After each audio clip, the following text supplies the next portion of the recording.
I am Katy Huff, and I am the founder and CEO of Katy Huff Ministries. What makes my company different than others is I encompass the mind, body, and spirit for women to live at a level 10. My story is I was engaged to a man that is not a Christian, and I am a Christian, and it was a very difficult relationship. And I'm grateful, through the grace of God, I was able to be set free from settling, shame, and self-betrayal, realizing that God needed to be in the center of my relationship. My purpose and calling on my life is to help other women to be set free and to live at a level 10, where they are using their gifts, talents, and experiences with what is on their heart, so they can walk out what God's calling is on their life as well.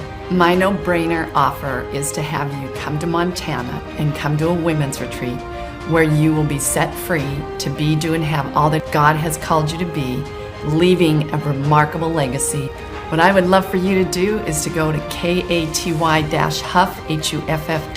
my website, and click on that free 30-minute consultation so you can see if this is a great fit for you to come to Montana. She was incredible. You know, she really taught us a lot of things and made us look deep inside. You owe it to yourself to give this gift to yourself so that you can come back and be a better mom. I would really love to hear from you.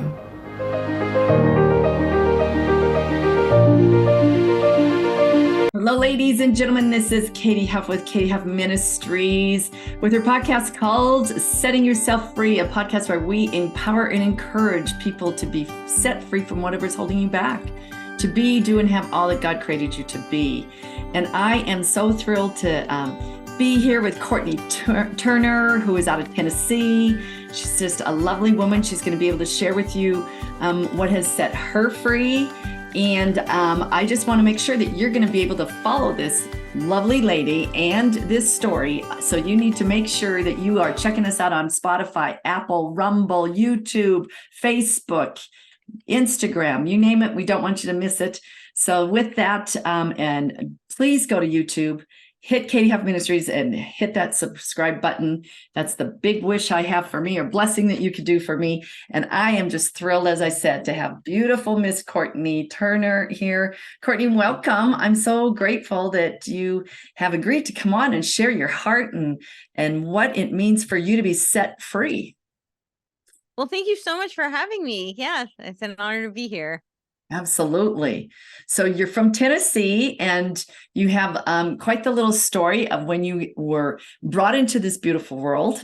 And I would love for people to hear how you have been and are an overcomer, and how you've been able to start podcasts, and that there's nothing that is holding you back, that you are actually the walking, talking example of someone who has set herself free, and you're being, doing, and having it right here, right now. So how about that? If you just share where it all began.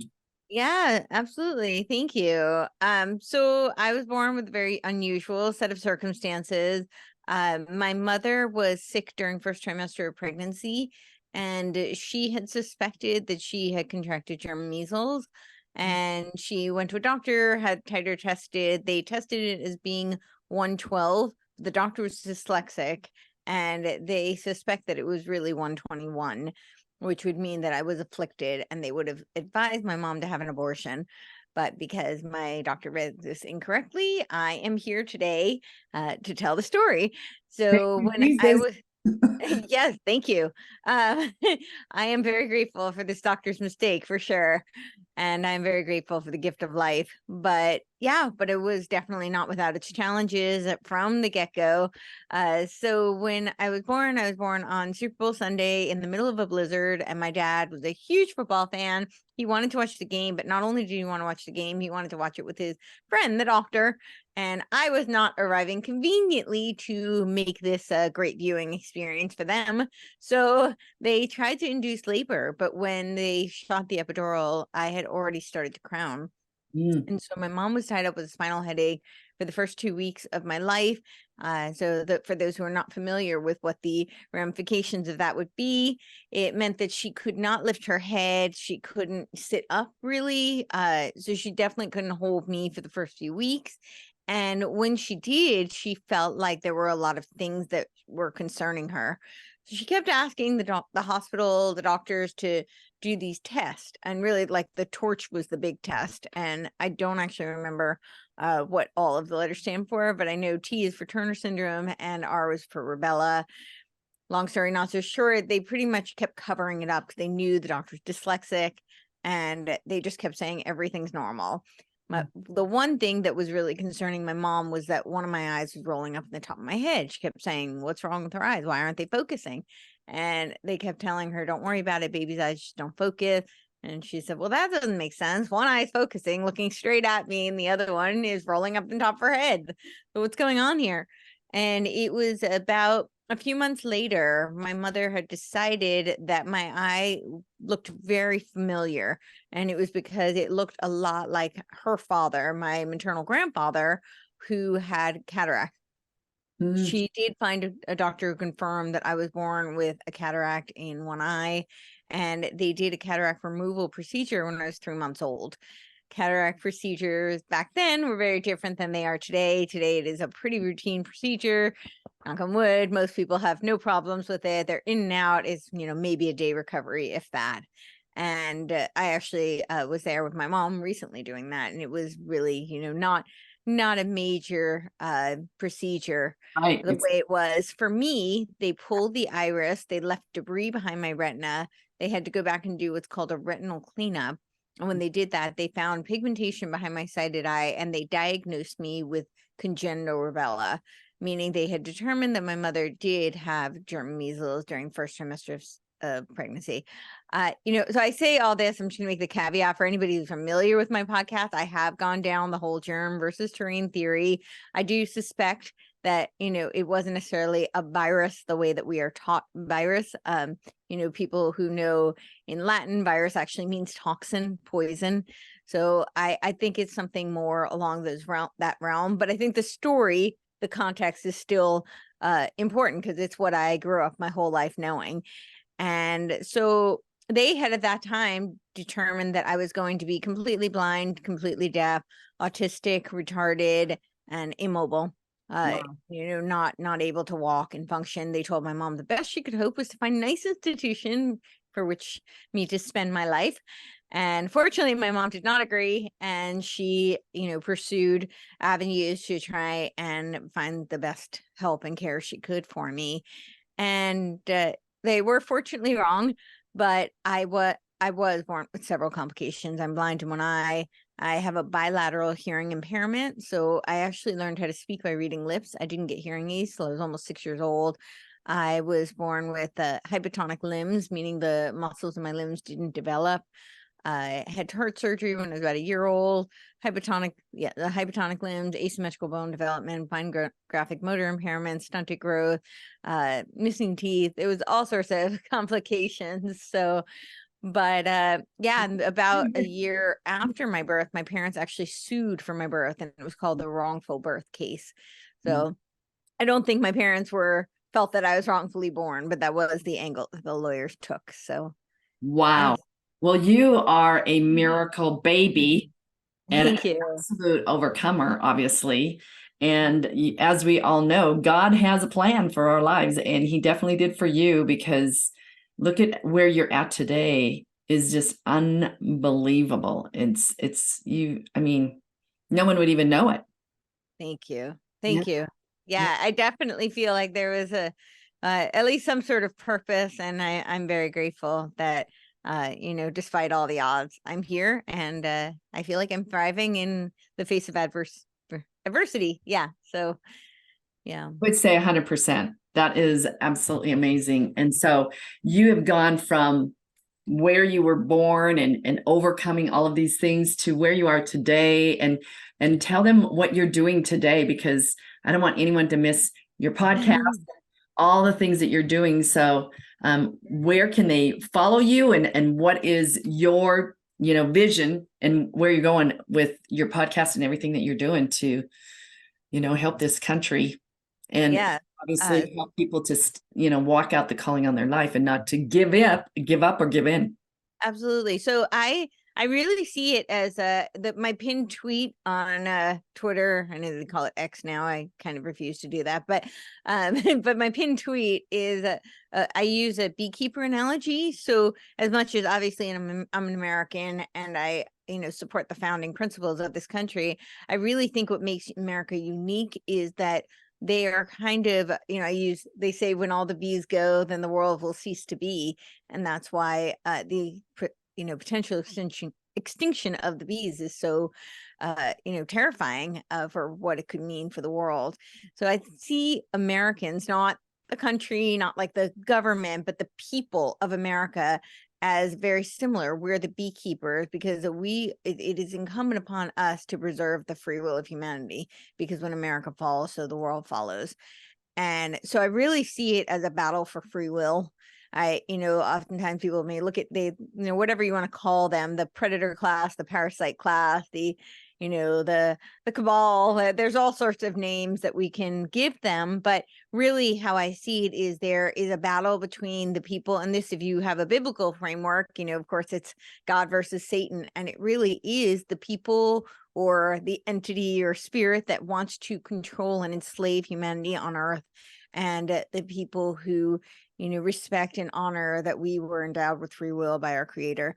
So I only bring all this up because you had said, what I'm doing to fight for this country. For me, it's really about, of course, I care about America, and I care about, restoring the founding principles upon which this nation was founded.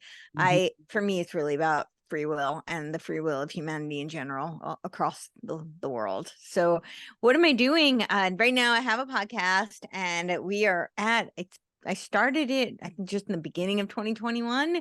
And so I have over 300 episodes now. I think I have 30 sitting on my desktop. So yeah, we're going to be pretty close to 350 pretty soon. I have a couple of sub shows as well. Like there's one, I've started something called Pirate Stream Media. We're shooting actually in about an hour and a half. We're doing another episode of Dialectical Dissonance. And that is with two guys who are also in the alternative media space. And the idea behind that is really to create an aggregate platform, because so much of people in general, but of course the alternative media, I think by design, has been very siloed in order to be atomized. And if they even know of each other, they rarely collaborate. There's a lot of competition in the space. And I think there's infiltrators who have stoked those tensions. And so we really want to provide a framework in which they can collaborate and work together and amplify the messages. So we do a show, it's called Dialectical Dissonance, and that's where we present things from kind of outside the mainstream narratives, because I do believe that the mainstream narratives that are being fed are intentionally dialectically opposed in order to create competing narratives that lead to nullification. Ultimately, they come in with their synthesis. So that's kind of what we do there. I have a roundtable women's show that I hope for it to be kind of like a counter to The View. I just think, I don't know how else to describe it, but I just think that they're a horrible representation of women today. And there needs to be something, 100%, right? 100%. There needs to be something else. So you can put me in, coach, on that one. I would right? stand beside you with that. Totally. So yeah, no, absolutely. We'd love that. And so, yeah, so I have a couple of sub shows, but the main one is the Courtenay Turner podcast. And you can find that the best place to find me is probably Courtenay Turner. I spell my name a little differently. It's COURTENAYTURNER.com. And I also do something called the Cause Fest. So it's creative artists uniting for the sovereignty of everyone. And that's what Cause stands for. And the website for that is rebels, plural, for spelled out FOR, cause.com. You could just go to the CourtenayTurner.com website also, and there's a link to the speaking and aerial events. So I am an artist. I was an actress, a producer, and I'm an aerial acrobatic performer. So wow. I do aerial performances. I did 2 different routines at the last Cause Fest that we did in Middle Tennessee on June 3rd and 4th. And we're going to be doing another one in the middle of November, somewhere in Florida. We're still waiting to hear back from some sponsors and venues to lock down those dates. But I think it's really, the last one we had 53 acts between speakers and comedians and musicians and artists like, painters and filmmakers, just really a very eclectic, collaborative group of people who we wanted to give a platform to, of course, the independent artists and, of course, to, independent thinkers and speakers as well, who are probably outside the traditional mainstream narratives. So, yeah, I was in, because of my experience in, the like kind of circus world, as well as the entertainment industry, I've just seen how much they use art to, socially engineer the masses and for culture creation.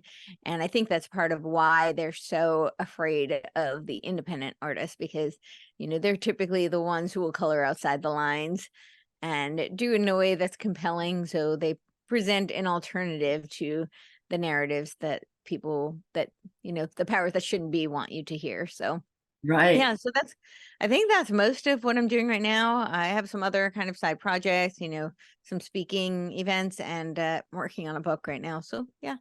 Awesome. So what would you say is, when you talk about the amplified message, which one do you think is the most important, or the one that you like to focus on? That's a really great question. I don't think that there's like one. I don't know that there's one. I think if I had to pick one, I think one of the biggest lies that we're sold is about the value of human life. Mm. There's a real anti-human agenda. Mhm. And, as I was saying, is the people who want to enslave humanity, those people do have a depopulation agenda, because it's much easier to enslave and control a smaller population than it is a much larger population. But I think, we see it through, like, for instance, the abortion messaging. That's one of the ways that they sell us this lie. And of course, that's kind of personal to me, Yeah. because of my story. So, but and I really had so much more compassion and empathy for it, uh, in my previous years when I was younger, just because of the narrative that I was sold. And of course, because my parents were also subscribing to this narrative. So, Mm. I thought, well, of course, if, given my condition, like, why wouldn't, that be the kind thing to do? And I think what happens is I talk about something called the compassion trap. And I think that it's one of the ways that they really exploit the best aspects of humanity in order to manipulate us into doing things that actually aren't all that compassionate. Mm-mm.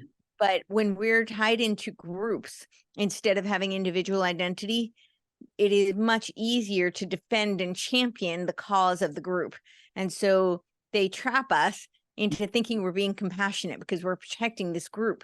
But ultimately, you're not really doing much for humanity. And oftentimes you're actually harming the group that you're purporting to help. So, Wow.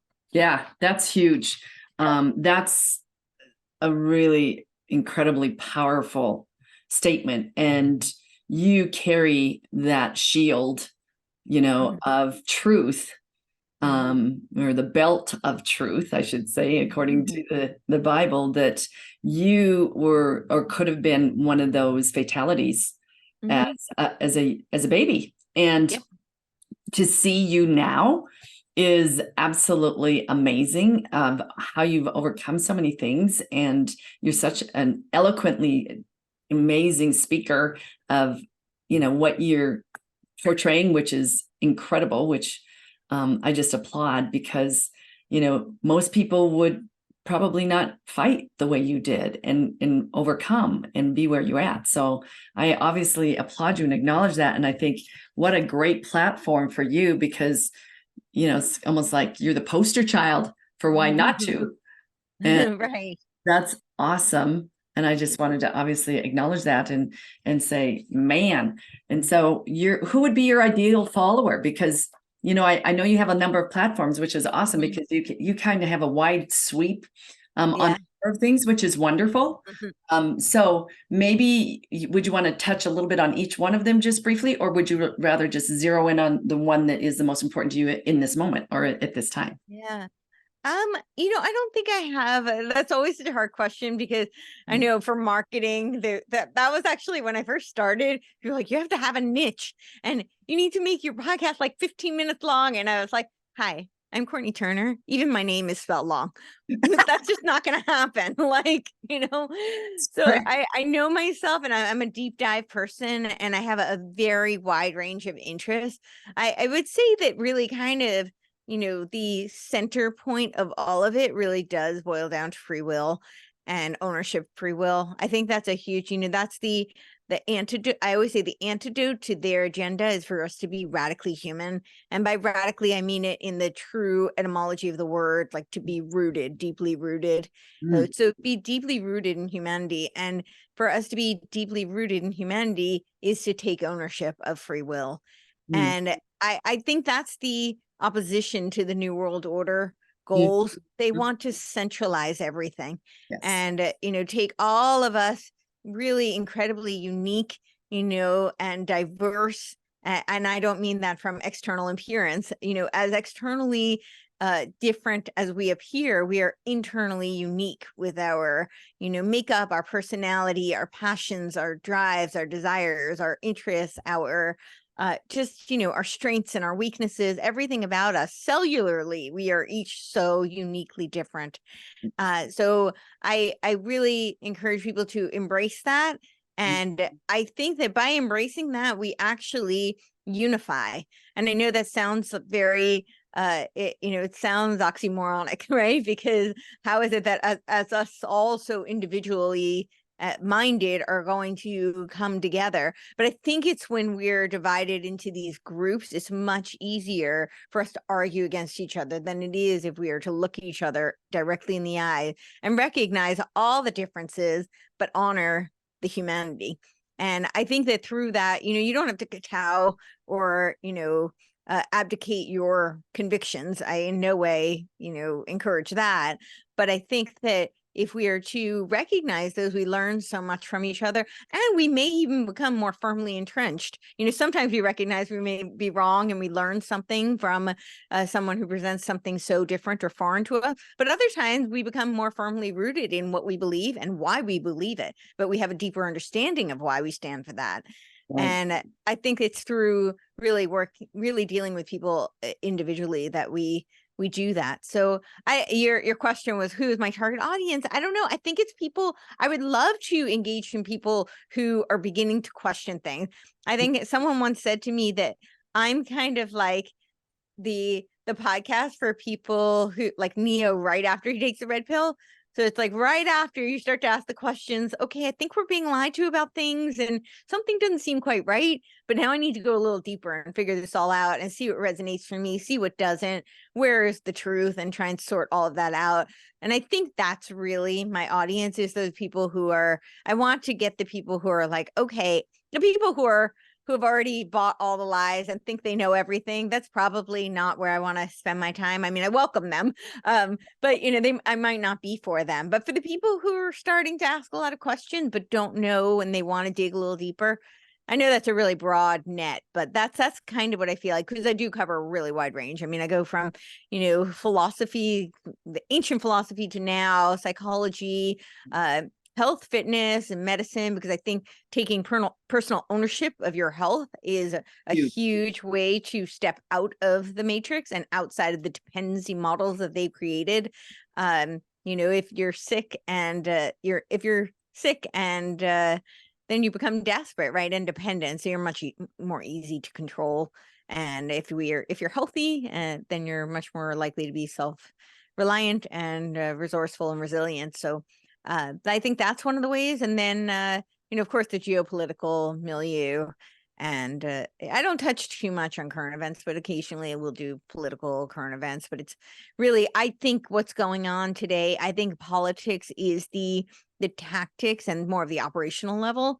So I think that what's really at the root of things is much deeper than that. And it supersedes just the political structure. That's not to say that I don't think local politics is incredibly important. I know there's the fifth generation warfare. They talk about local action leads to federal impact. And I think that that's absolutely true. We have to And get on the field. We cannot yes, just be watching, because yes, you that sit and watch, you'll watch the fall instead of yes. fighting for your freedom, fighting for what you believe in, what is important to your family. And taking care of yourself and your families and your communities, right? That's even outside of the quote unquote politics. Politics has much less hold over you if you have reliance networks and if you and your family are self-sufficient. So Well, my husband is a pastor, and I'm a registered nurse, and I always love the fact that when he is saying we love God and we love people, and it's like the two biggest commandments is love God with all your heart, mind, and soul, and love your neighbor as yourself. yep, And exactly. so when we do that, obviously we are respecting them and obviously looking out for them, and talking truth in love. That it's in love, because as a nurse, I've had many discussions and conversations and arguments over, where to go and look about some of the medications that are being prescribed. And, people forget about the CDC has a VAERS report, and most people don't even know what the VAERS report is. So I'll just briefly say it is where the side effects of any medication, whether it's a vaccine or a weight loss pill, there's side effects in everything. And I had quite the argument once with my brother, because he was just like, why are you not for this particular shot? And I was just like, it hasn't been clinically tried. And then go to the VAERS and look at the side effects. And I remember as a nurse working for a physician, Courtney, he would have to fill out reports of his patients that would come in and say, I have a side effect. And those reports would take a long time to fill out. So the numbers even that we see on the VAERS report are not even 100% accurate, because they claim it's like 1%.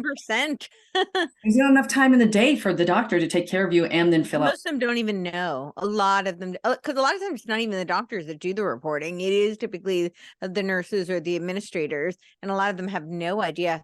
VAERS is actually not a very easy site to navigate. It's not. I mean, you're much more familiar with it, but even you can see that it's not a super user-friendly format. And I feel like that's intentional.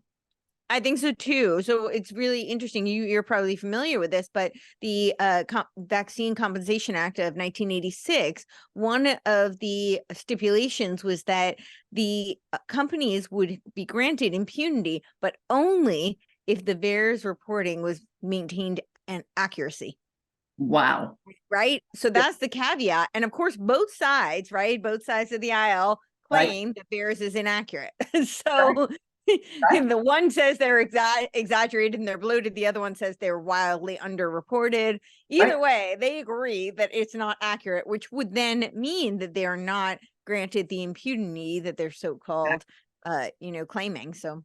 Right. But now they're having you sign off that you have no rights if you have any side effects, which for me as a nurse, I'm like, who in the world would ever sign that off? Saying taking total full responsibility of what you're going to give me and the side effects and whatever happens is, to me, is on the borderline of crazy. So then we go into the psychology world, right? Yeah, exactly. Yeah. Yeah. That is that's a whole nother can of worms, but It is. So I'm always like, we should all be, very much doing our own homework. I say constant and never ending improvement, and knowing that it's always evolving, and to just not be, I hate to say a sheeple, but I'm sure you've heard that word. Sure. Is, stand up and, like you said, your free will, protect yourself, protect your family. So what would you love people, when they think of Courtenay Turner, what would you like them to remember you by? Wow, that's a great question. Well, I mean, my podcast says, like what thing or what just, what do you? What your goal is, or just how would you like them to remember you? Well, my podcast. Overcomer, number one, you're a miracle girl. You're an overcomer. Those are all the things that I think of when I think of you. And just so eloquent in how you share, and that you're a warrior is what I would say about you. Oh, thank you. Yeah. Well, I would definitely say, like, that so much more capable than we often believe. Not to say that we don't have limitations, but I think each of us is dealt a hand. It's kind of like playing a game of cards. You have a hand and you have the choice to make how you're going to play that hand. So, I think we have so many limiting beliefs that are, whether they've been inculcated through, our upbringing, through society, through propaganda. And I think really not to succumb to that. And I think I'm very much an example of all the things people thought I couldn't and shouldn't do.